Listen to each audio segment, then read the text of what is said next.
Ngayong gabi, samahan niyo ko sa mundo ng paranormal Siya po nakita kung yung white saan lady. iimbestigahan natin ang isang bahay na di umano may nagpaparamdam. The White Lady. Sabay natin tuklasin kung ano nga ba ang misteryong pumapalot sa lugar na ito.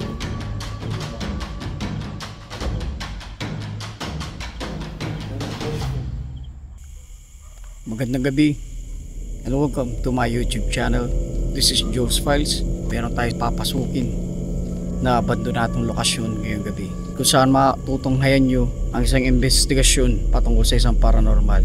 Maghahanap tayo ng evidence sa titignan natin kung anong responses ang makukuha natin sa lugar na ito. At merong mga sabi-sabi na sa lugar na ito marami daw nagpaparamdam. Meron silang mga namamataang kakaibang nilalang gaya ng White Lady, Kapre at Tikbalang. Kung matatanaw nyo sa aking likod, nandito tayo sa isang haunted house at sa likod nito ay napakasukal, napakakapal ng mga puno kung saan sinasabi nila na mayroong mga nakatirang mga nilalang na hindi natin nakikita. Samahan nyo ako ngayong gabi, alamin natin kung anong kababalagan ating ma-enkwentro sa lugar na ito.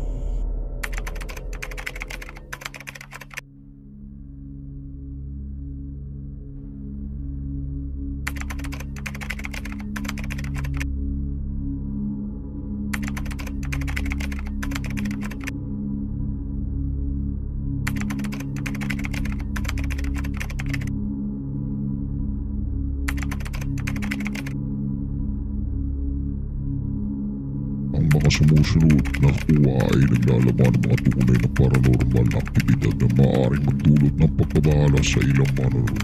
Para sa mas magandang karanasan, gumamit ng headphone. Pinapayo ang pag-iingat sa panonood. Kasi sa bahay na sila kami. Ako rin nagpagawa katulong na nagpagawa ng bahay na ron. Kaya lang yan naman, mahirap naman ang sabihin ko sa inyo. Dahil parang dam lang naman akin, hindi ko naman ano. Parang gano'n, hindi lang ako Apo. Nung nakatira na kami sa parang piscina lang doon, wala pa eskwelahan, Apo. siya ang kasama ng tao ng household na natutulog dyan, dalawa sila. Kaya nakita mo yun, nakakita ko. Ayan, nakakita lang din ng white lady raw. May White Lady po. Yung nakasabit, parang nakasabit lang na damit na lumilipat-lipat. Yung dalawa din no, nung lumibot silang ganyan, nung makarating daw sila doon sa may dulo, walang hangin. Wala po. Tapos bigla na lang kumalabog na sa Apo. maraming.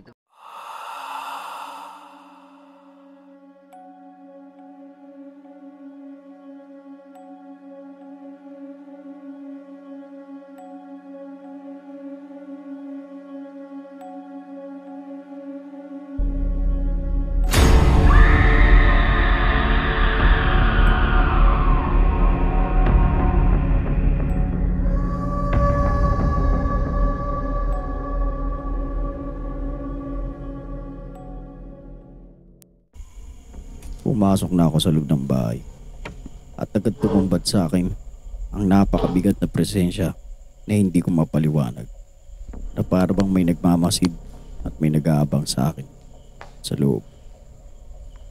At sa di kalayuan, maririnig mo ang kahulan ng mga aso na lalong nagpapadagdag ng kaba sa aking dibdib. Kung meron kayong marinig, sabihin nyo may makita kayo. Hindi pa ako nakakalayo, nakakaramdam na ako ng pananakit ng ulo at pangungulingling ng aking tenga. Nangunguliling yung tenga ko dito sa loob. Agad tumumbat sa akin ang lumang hagdanan na para bang may nagmamasid sa akin sa taas. Nakakabingi yung katahimikan dito. Pinasok ko muna ang unang silid at nagmasid kung ano ang aking makikita dito sa loob. At biglang naging palaisipan sa akin ng isang doorbell na kumuha ng aking atensyon. Bakit may doorbell to? Lumabas na ako para imbestigahan pa ang ibang parte Kaysa pag ng meron kayo bahay. nakakita, narinig na sa palagay nyo kakaiba, please paki-comment.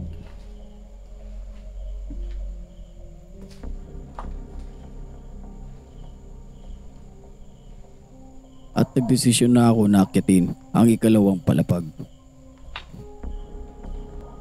Tara, bakit tayo sa second floor? Damang-dama ko ang kaba sa bawat pagakbang ng aking mga paa patungo sa ikalawang palapag.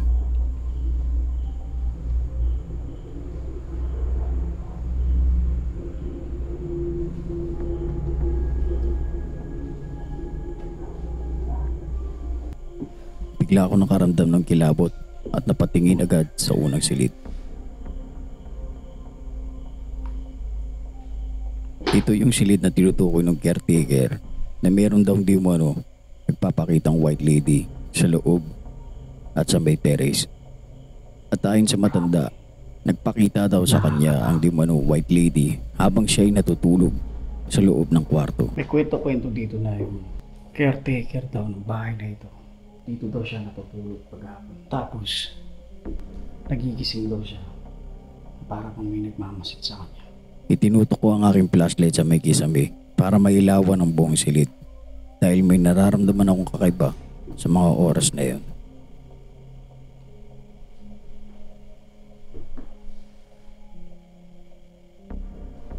Tara, pasok tayo dito. Siya. Ang ganda pa ng tiles.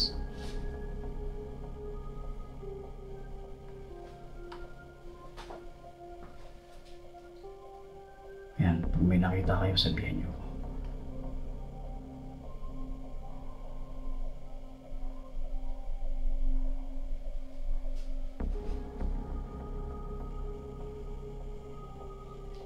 Diyan doon nagpapahinga ang caretaker tuwing hapon. Ipagkain pa. Labas tayo. Malubog sa akin agad ang malamig na simoy ng hangin mula sa labas. Ito yung pinaka-parang terrace nila. Kung kabilang parte. Yung sinasabi ko na masukal yung likod. May puno ng sampalok, bayabas, mangga. Halos mga maasim na puno. Ito, napakalaking puno nito.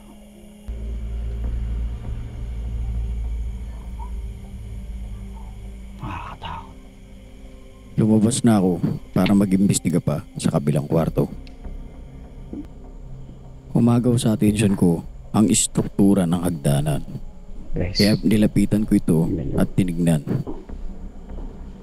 yung vibes ng hagdanan. Napakaganda pa na ano niya. Antik na siguro to. At habang tinitignan ko ang hagdanan, may di umano na parang bang boses Ang ganda ng kahoy na nila. nakuha ang aking kamera. Pakinggang maigi. Creepy ng hagdanan na to. Hagdanan na to. Hagdanan na to.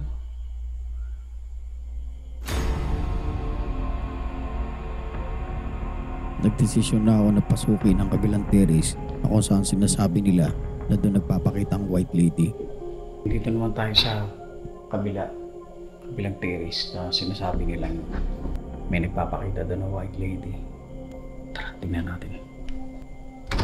Napakabigat talaga ng presensya sa mga oras na yun. Magkahalong kaba at takot ang aking nararamdaman habang nilalakad ko ang terrace na ito. Dito yun guys yung kinikwento ni tatay. Dito sa parting ito habang kinikwento ko ang nangyari, tila ba merong boses na rumistro sa aking kamera. Voice nila ito. Pakinggan itong Na nasa mabuti. sulok daw yung white lady. Dito yun guys yung kinikwento ni tatay.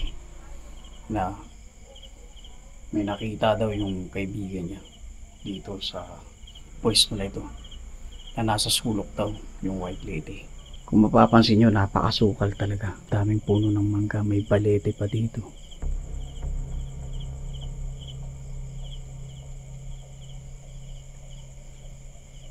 Ayan, meron pang lumang ano dun.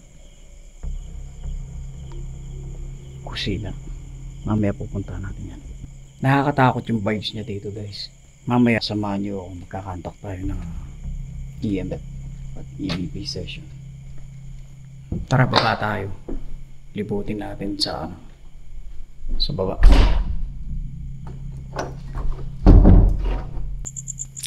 Pupunta natin itong kusina. Pero mag-iingat tayo kasi luma na at baka any moment biglang bumigay. Meron pa palang isa dun guys, mamaya pupunta natin. Kailangan ko rin mag-ingat sa paglalakad dahil baka makaengkwentro tayo ng ahas. Ito daw yung kusina nila.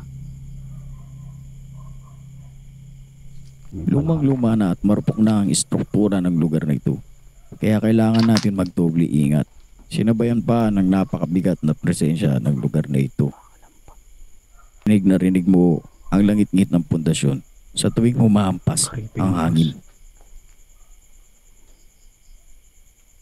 May mga lumalangit-ngit.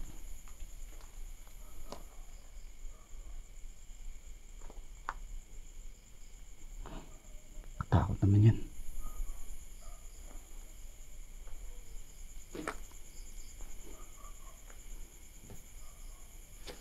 Laking puno. Ito siguro yung puno ng dughat o palete. Kung alam nyo to, paki-comment. Biglang umagaw sa atensyon ko ang cruise na gawa sa styrofoam.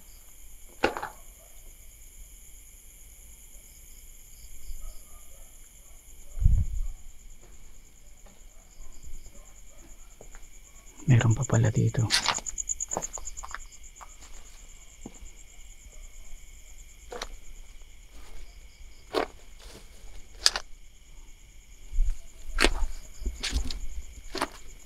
Nakakatakot din dito kasi baka any moment bumagsak itong haligi. Nakayuko na rin. Mag-iingat tayo. Shit. Yung itsura ng bahay mula dito sa likod. Habang iniilawan ko yung bahay, pinagmamasdan ko rin yung parte na kung saan daw nagpapakita yung white lady. Diyan daw nakikita yung white lady. Pagkatapos kong libutin ang baba, nagdesisyon ako muli na umakyat sa taas para ipagpatuloy ang aking Baka may investigasyon makita rin kayo, sa pamamagitan ng spirit box Sabihan nyo ako. at EMF session.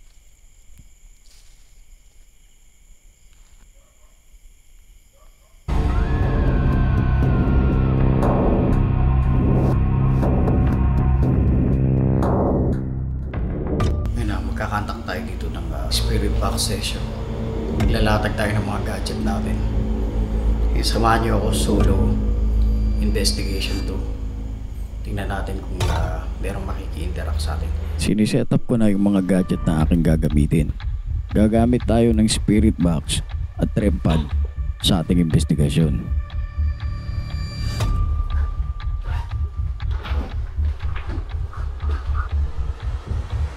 Gagamit tayo ng SB7. Isi-set up natin. Tignan natin kung anong responses. Kung ano bang malaman kung sino kasama ko po dito sa loob ng simulator. Meron po tayong nakalatag na gadget dito sa sahig.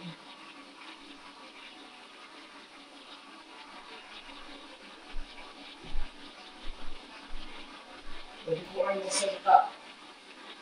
Mag-device yan. Naglatag tayo ng night vision doon. Hawakan na lang natin ito. Sino po kasama ko dito sa loob ng kwarto ito? Nandito po ba yung sinasabi nila white lady?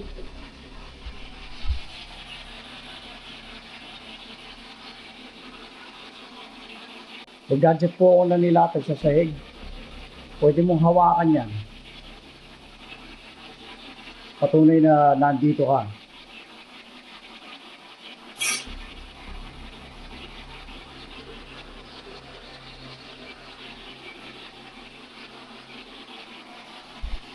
Pwede ko bang malaman kung anong pangalan mo? At maya-maya pa, mayroong biglang sumagot sa ating spirit box.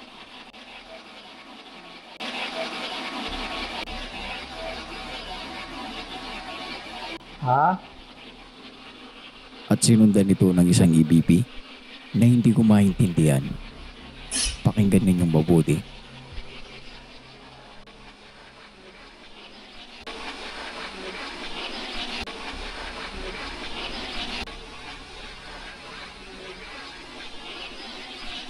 Ano? Bye-bye. Yes. Napasok na nila. Anong pangalan mo? Kung ano sa palagay nyo ang sinabi sa EBP, paki-comment down below.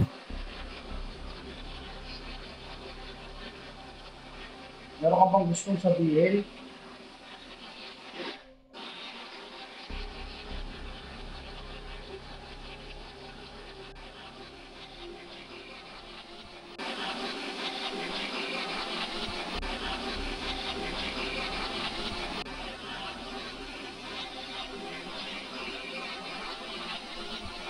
Ha?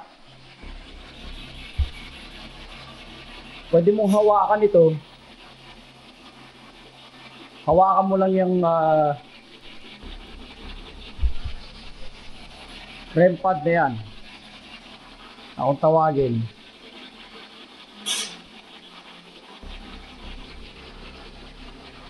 Pwede mong hawakan yan, tutunog yan. O kaya itong EMF natin sa sahig.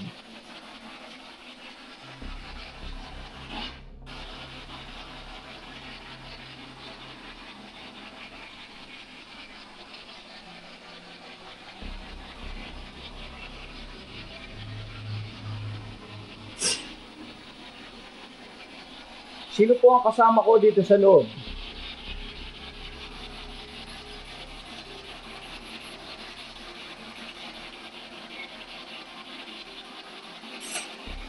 Meron po ba akong kasama? Meron po bang ligaw na kaluluwa sa lugar na ito?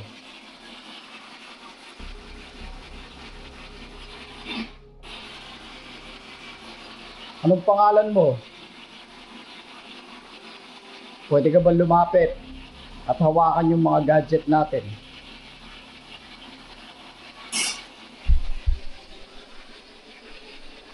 At sa aking pagtatanong, muli nakakuha tayo ng direktang sagot mula sa ating spirit box. Pakinggang Okay lang mabuti. ba na nandito ako ngayong gabi? Okay lang po ba?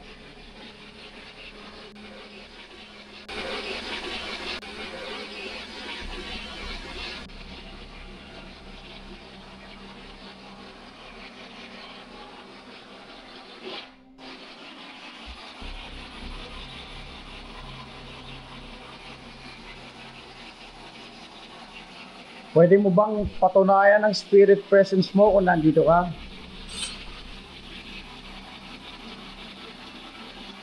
Andito po ba yung espiritu ng babae na nagpaparamdam sa kwartong ito?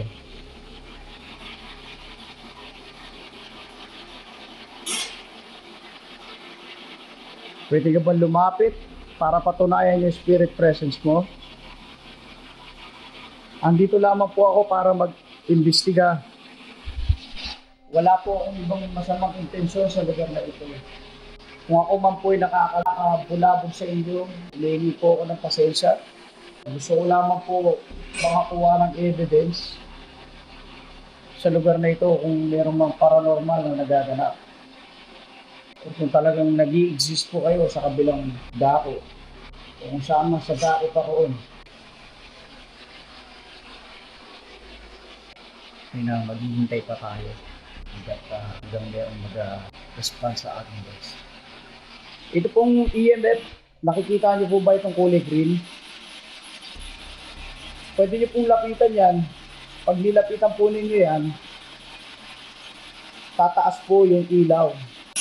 Diyan po babase yung enerhiya ninyo pag ginawakan po ninyo yung device na yan.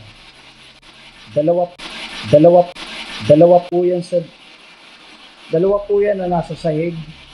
Aliman po sa mga nandyan, pwede ninyong hawakan.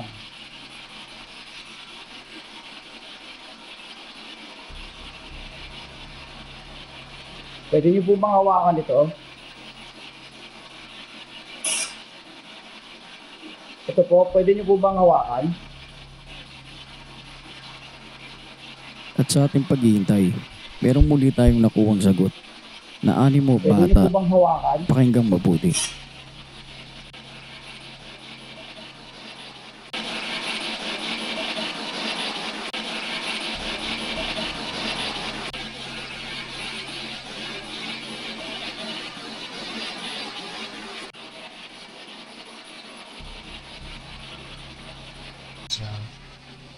Ayun na, wala pa tayong response na nakukuha sa ating mga gadget sa SP7. Wala pa tayong nakukuha responses.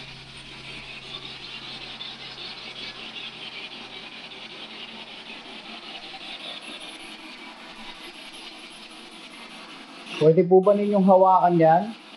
Maghihintay po ako. Maghihintay pa tayo ng ilang minuto. Dahil ganito talaga ang pakikipag-communicate sa mga espiritu. Lalong-lalo na nangangailangan sila ng malaking enerhiya para Sa hawakan pagkakataong yung mga ito, gadget natin. tayo ay nakakuha ng banta mula sa ating spirit box. Ano po? Ano po? Ano po?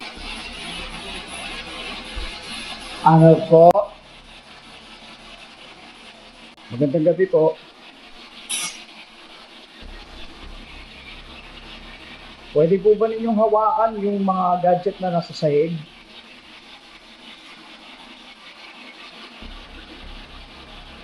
Kaya niyo po bang gawing kulay pula? O kahit pailawin lang po ng isang beses. Hindi naman po nangangailangan niya ng malaking enerhiya. Mukhang hindi na sila Maliban natutuwa po sa may akin. antena. Kaya ito ang kanilang sinabi.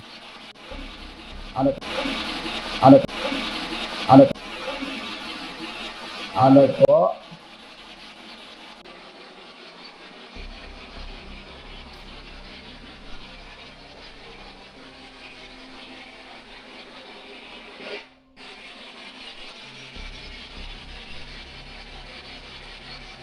Kasama po ba ako dito sa loob ng silid na ito?